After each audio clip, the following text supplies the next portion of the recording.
तो अहाँ सब देख सकै छी कि राखी जी के तैयार करे में के नन्हा से मुन्नी से प्यारी से लड़की है जो राखी जी को तैयार कर रहा है। और देखिए जैसे लगे इसका शादी होने वाला है। और ये करवा आई चौथ करवा चौथ के व्रत है आ देखे छियै की सब पहनबे हमरा कैसे नहीं पहनब तैयो पहनबे। तो देखिए दोस्तों बहुत बढ़िया से सजबै छै कि कहै छै एकदम से जे है।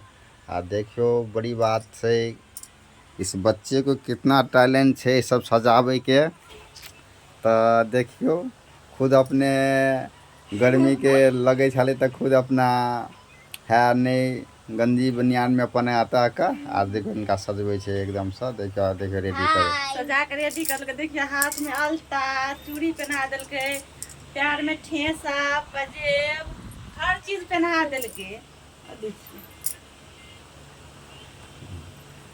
दोस्तों अच्छा सजाया ना मैंने एकदम देख सकते हैं कि आप इसके बच्चे के सजाने पे आप 1-2 लाइक तो जरूर दे सकते हैं दोस्तों। इसका अहाँ सब कमेंट करके बताएब कि हमरा केहन के तैयार केल के कोना के तैयार केल के ई अहाँ सब कमेंट में जरूर बताओ।